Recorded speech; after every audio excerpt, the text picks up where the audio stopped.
저와 여러분들이 한 구절씩 번갈아 교도하시고 마지막 절은 함께 봉독하겠습니다. 에브라임 산지 라마다임 소빔에 에브라임 사람 엘가나라 하는 자가 있으니 그는 요로함의 아들이요 엘리후의 손자요 도우의 증손이요 숲의 현손이더라. 그에게 두 아내가 있으니 하나의 이름은 한나요 하나의 이름은 분인나라. 분인나는 자식이 있고 한나는 무자하더라. 이 사람이 내년에 자기 성읍에서 나와서 실로에 올라가서 만군의 여호와께 경배하며 제사를 드렸는데 엘리의 두 아들 홈니와 비느하스가 여호와의 제사장으로 거기에 있었더라. 엘가나가 제사를 드리는 날에는 제물의 분깃을 그 아내 분인나와 그 모든 자녀에게 주고 한나에게는 갑절을 주니 이는 그를 사랑함이라. 그러나 여호와께서 그로 성태치 못하게 하시니 여호와께서 그로 성태치 못하게 하심으로 그 대적 분인나가 그를 심히 격동하여 번민케 하더라. 매년에 한나가 여호와의 집에 올라갈 때마다 남편이 그같이 하매 분인나가 그를 격동시키므로 그가 울고 먹지 아니하니 그 남편 엘가나가 그에게 이르되 한나여 어찌하여 울며 어찌하여 먹지 아니하며 어찌하여 그대의 마음이 슬프뇨. 내가 그대에게 10 아들보다 낫지 아니하뇨. 그들이 실로에서 먹고 마신 후에 한나가 일어나니 때에 제사장 엘리는 여호와의 전 문설주 곁 그 의자에 앉았더라.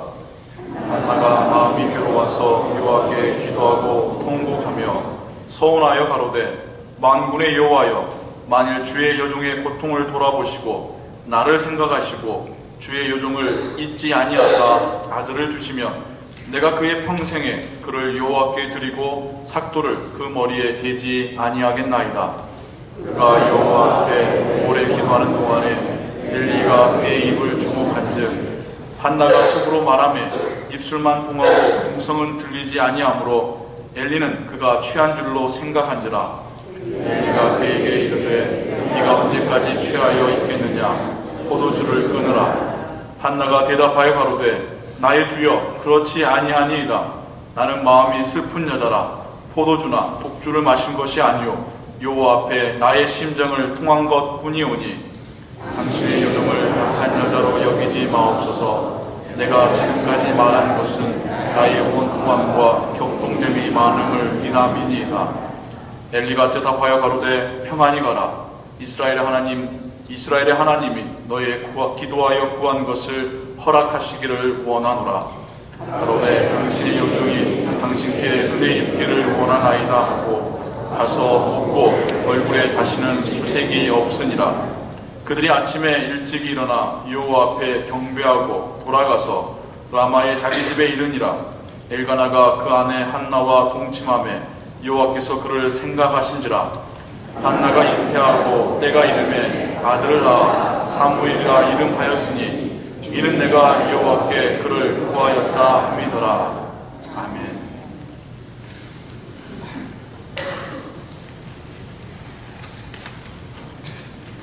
아일랜드의 극작가이며 소설가인 버나드 쇼는 그의 인생이 맞춰가야 할 쯤에 자신의 묘비에 다음과 같은 글귀를 새겨달라고 부탁하였습니다. 지금도 그렇게 새겨져 있습니다. 한국말로 번역하면요, 우물쭈물하다가 네 이렇게 될 줄 알았다 라는 의미가 묘비에 적혀져 있습니다. 우물쭈물하다가 네 이렇게 될 줄 알았다. 그렇다고 해서 버나드 쇼가 한가롭게 게으르게 산 사람은 아닙니다. 그는 노벨 문학상까지 받은 사람입니다. 그의 인생 가운데 최선을 다해서 살았습니다. 그럼에도 그의 생명을 마치려 할 즈음에 더 결단력 있게 살지 못하고 이리저리 고민만 무성하게 살았던 자신의 삶을 반성하고 있습니다. 우리에게도 시사하는 바가 크지 않습니까? 우리도 우물쭈물하다가 이렇게 된 사람들이지 않습니까? 우리는 너무나 많은 걱정과 고민으로 인해서 결정을 쉽게 내리지 못하곤 합니다. 무엇인가 새로운 시작을 하려고 할 때, 변화하려고 할 때에 그로 인하여 감수해야 될 희생과 손해, 피해를 먼저 떠올리게 되죠. 그리고는 우물쭈물하다가 기회를 놓치거나 때를 놓치곤 합니다. 오늘 우리는 사무엘서에 시작되는 첫 부분을 읽었습니다. 그것은 한나의 기도입니다. 그런데 이 한나의 기도 이야기가 단지 한 여인이 기도로 아들을 얻었다는 이야기로 이해하시면 조금 더 깊은 의미까지 이르지 못하신 것 같습니다. 혹은 서원 기도를 해서 우리가 흔히 말하는 조건부의 기도를 해서 자신이 원하는 바를 얻었다라고 이해하신다고 해도 아직은 좀 부족한 것 같습니다. 우리 마음이 편하지가 않아요. 한나의 이야기는 하나님 앞에서 결단하며 기도한 이야기입니다. 그리고 이 결단의 기도가 한 가정에 어떠한 변화를 주었는지, 또 그 변화가 한 민족에게 어떠한 영향을 끼쳤는지를 하나님 우리에게 말씀하고자 원하시는 것입니다. 사무엘서 자체는 이스라엘이 하나의 국가를 이루어가는 이야기입니다. 하나님께서 이스라엘 민족을 국가로 만들어 가시는 이야기입니다. 그러나 그 시작에서는 하나님께서는 한 여인의 기도를 그 시작 포인트로 담고 계시다라는 것입니다. 오늘 우리가 본 사무엘상 1장에서 우리는 어떤 갈등과 어떤 문제의 구조를 보게 됩니다. 그러나 이것이 한나와 분인나 사이의 문제가 아니라 한나와 하나님 사이의 문제였다는 것을 여러분 깨달으시기 바랍니다. 평범한 한 가정이 있었습니다. 조금 부유한 정도의 가정입니다. 그런데 첫 번째 아내가 아들을 낳지 못한 가정이었습니다. 그래서 남편은 당시의 관례대로 두 번째 아내를 얻지요. 두 번째 아내가 아들을 낳고 그 집안에서 그 위치가 높아져 가게 됩니다. 그런데 남편은 여전히 첫 번째 아내를 사랑하여서 그에게 더 많은 포션을 이렇게 나눠주는 남편의 사랑이 변하지 않는 것을 보게 되죠. 당연하게 자연스럽게 첫 번째 아내는 두 번째 아내로부터 멸시와 조롱과 핍박을 받게 됩니다. 아마 이런 말을 했었을 거라고 생각이 돼요. 지금 남편이 살아있어서 그렇지 전 양반 죽고 나면 이 집안의 가장은 내 아들이야. 그때 두고 보자. 그런 소리 들었겠죠. 이로 인하여 한 여인이 번민과 고통에 쌓이게 됩니다. 그런데 재미있는 것은 성경은 이러한 고난이 하나님으로부터 기인하였다라고 이야기합니다. 하나님께서 아들을 허락하지 않았다라고 성경이 기록하고 있습니다. 참으로 이상하죠. 성경은 하나님께서 의도적으로 한 여인을 고통한 가운데로 밀어놓고 있었다라고 말을 하는 것입니다. 사랑의 하나님이시고 축복의 하나님이시고 능력의 하나님이시라면 한 가정이 단란하게 살도록 축복하시는 것이 정상이지 않을까요? 한 남편이 두 아내를 두고 있는 비정상적인 가정대로 그렇게 만들어 가시는 것처럼 우리가 이해할 수 있는 거 아니겠습니까? 그리고 한 여인이 아픔을 겪도록 하나님께서 지금 그를 몰아가시고 있는 것처럼 우리가 성경을 보며 이해하게 될 수도 있습니다. 그러나 우리는 이 상황을 이렇게 해석해야 합니다. 하나님께서 의도적으로 한나에게 아이를 주시지 않은 것이 아닙니다. 하나님께서 한나에게 아이를 주실 때가 아직 이르지 아니한 것입니다. 하나님은 한나의 기도를 기다리고 계셨습니다. 하나님은 한나의 기도를 기다리고 계셨습니다. 한나가 기도하게 하시고 그 기도로 한 아이가 출생되기를 기다리고 계셨던 것입니다. 그리고 이 아이는 하나님께 전적으로 쓰임받는 사람이 되죠. 여러분, 사무엘이 이스라엘의 역사 가운데 차지하는 그 위치와 중요성이 얼마나 크신 줄 아십니까? 모세에 버금간다고 말할 수 있을 것입니다. 사무엘은 뿔뿔이 흩어 살고 있던 이스라엘 민족이 하나의 국가를 이루는데 굉장히 중요한 역할을 한 사람입니다. 영적인 신앙의 어둠기였던 사사기를 마치고 하나님께서 통치하시는 왕정의 시기를 연 사람이기도 합니다. 하나님의 사사로서 혹은 제사장으로서 때로는 왕의 역할까지 감당했던 그러한 사람입니다. 이 사람이 태어나서 쓰임받기까지 하나님께서는 한 여인이 그 어머니가 기도하기를 기다리고 있었던 것입니다. 그냥 기도가 아닙니다. 결단하며 하는 기도를 기다리고 계셨던 것입니다. 한나가 그 전에 기도를 안 했던 것이 아닙니다.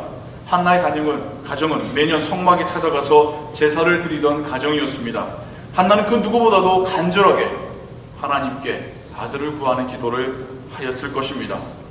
그런데 지금 오늘 우리가 읽은 부분에서 그 기도가 하나님 저에게도 아들을 주십시오, 저에게도 이 수치로부터 벗어나게 해주십시오 했던 그 기도가 오늘 변화되어지고 성숙되어진 것을 우리가 보게 됩니다.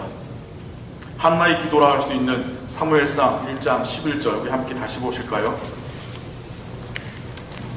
우리 함께 한 목소리 읽어보겠습니다. 서원하여 가로되 만군의 여호와여, 만일 주의 여종의 고통을 돌아보시고 나를 생각하시고 주의 여종을 잊지 아니하사 아들을 주시면 내가 그의 평생에 그를 여호와께 드리고 삭도를 그 머리에 대지 아니하겠나이다. 우리는 흔히 이 한나의 기도를 대표적인 서원 기도라고 알고 있습니다. 맞습니다. 한나의 기도는 서원 기도입니다. 한글 성경의 번역에 서원하여 기도하였다라고 또한 번역하고 있습니다. 근데 우리가 알고 있는 서원 기도의 정의 자체가 조금 잘못되었습니다. 우리가 이해하는 서원 기도는 일종의 조건부의 기도입니다. 하나님께 어떠한 조건을 달고 기도하면 하나님께서 빨리 응답해 주실 거라는 그러한 것이 우리의 서원 기도의 이해입니다. 내가 뭔가 하나님께 내놓고 기도해야지 하나님께서 응답하실 거라는 것이 우리가 알고 있는 서원 기도입니다. 그래서 하나님께 큰 것을 받고자 원하는 사람들은 하나님께 큰 것을 조건으로 내걸고 기도해야 된다고 우리가 알고 있죠. 여러분, 이러한 소원 기도 해보신 적 있으십니까? 이런 소원 기도라면 어디 두려워서 하겠습니까? 무언가를 받기 위해서는 무언가를 드려야 되는 조건이 있다고 한다면 하나님 너무 째째하신 분 아니십니까? 뭐 부족하다고 우리한테 꼭 내놓으시라고 하는 걸까요? 그렇지 않습니다. 서원 기도는 그런 조건부의 기도가 아닙니다. 결단하는 기도를 말하는 것입니다. 자신의 마음을 결단하며 하나님 앞에 드리는 기도가 서원 기도입니다. 어찌나 결단하였는지 한나의 모습을 보고 제사장 엘리가 술에 취하였다고까지 생각할 정도였습니다. 이에 대해서 한나가 이렇게 대답하지요. 15절에 나는 마음이 슬픈 여자라 여호와 앞에 나의 심정을 통한 것뿐이라고 이야기합니다. 영어로는 I'm a woman who is deeply troubled. Deeply troubled. I was pouring out my soul to the Lord. 내가 너무 마음이 곤란한 또한 슬픔 가운데 있기 때문에 그 마음을 하나님께 쏟아 부은 것뿐이라고 성경이 이야기합니다. 그런데요, 이 슬프다는 표현을 한글 성경은 슬프다고 표현했던 그 부분을 히브리어 원문 성경을 보시면 마음이 단단한, 강한 그런 의미로 원래의 단어가 쓰여져 있습니다. 즉, 이 부분이 슬프다는 표현이 원래는 마음이 굳세어진 그런 상태라는 단어가 원래의 히브리어의 의미라는 것입니다. 마음에 결단을 하고 마음을 단단히 먹고 기도하고 있다는 의미로 우리가 이해할 수 있는 것이죠. 우리 이제까지 한나의 기도를 너무 원통해서 너무 슬퍼서 하나님께 한탄하시 하는, 쏟아붓듯이 하는 기도라고 이해했습니다. 그러나 우리 이제부터는 한나의 기도는 오랜 시간을 두고 생각하고 기도하고 그리고 마침내 결단하며 하나님께 드리는 기도라고 이해해야 될 줄로 믿습니다. 오늘 우리가 성경에서 읽은 그 한나의 소원 기도는 하나님께 조건을 걸고 응답받은 기도가 아니라 정말 이제는 그녀의 마음을 하나님 앞에 결단하며, 다른 말로 하면 내려놓으며 기도하는 기도였던 것입니다. 하나님은 한나가 이렇게 기도할 때까지 기다리고 계셨던 것입니다. 어머니 한나는 자신의 아들을 내려놓아야만 했습니다. 아직 배지도 않은 아들이고 태어나지도 않은 아들이었지만 하나님 앞에 내려놓고 기도해야 했습니다. 그 아들이 주는 든든함. 어머니들은 아들과 있으면 든든하다 하더라고요. 2살, 3살짜리 코 올리게라도 그 아들이 있으면 어머니들은 든든함만을 느낀다 하더라고요. 하지만 한나는 그것마저도 내려놓아야 했습니다. 그 아들이 줄 미래의 희망. 당시의 아들들은 어머니에게서 노후 대책이었습니다. 하지만 한나는 그것을 하나님 앞에 내려놓아야 했습니다. 그 아들이 주는 가정에서의 우월한 위치, 아들 낳음으로 인해서 첫 번째 부인이 이제는 장손까지 낳음으로 있어서 가지게 될 그 가정에서 높은 위치, 그것마저도 한나는 내려놓아야 했습니다. 이 모든 것을 내려놓고 포기한 채 하나님께 기도한 한나는 드디어서 하나님께서 응답하실 때를 얻게 된 것입니다. 하나님께서는 한나에게 더 많은 자녀를 주셨을 뿐만 아니라 그 아들 사무엘이, 하나님께 내어드린 그 아들 사무엘이 전체 이스라엘 민족의 지도자로서 성장해 가고 쓰임받는 모습을 보는 축복을 주셨습니다. 결단하는 기도, 마음을 굳게 먹고 하는 기도라는 의미로 우리 기도 습관을 한번 돌아보기를 원합니다. 여러분, 우리는 어떻게 기도하고 있습니까? 우리 하나님께 기도할 때 어떤 마음으로 기도하고 있습니까? 우리는 여전히 우리의 입장을 유지하면서 지키면서 기도하고 있지는 않습니까? 우리는 기도할 때 포기할 생각 전혀 하지 않습니다. 내려놓을 생각 없습니다. 내가 여전히 쥐고 있는 이걸 쥔 채로 하나님께 더 달라고 구하는 것이 일반적인 우리의 기도의 모습이지 않습니까?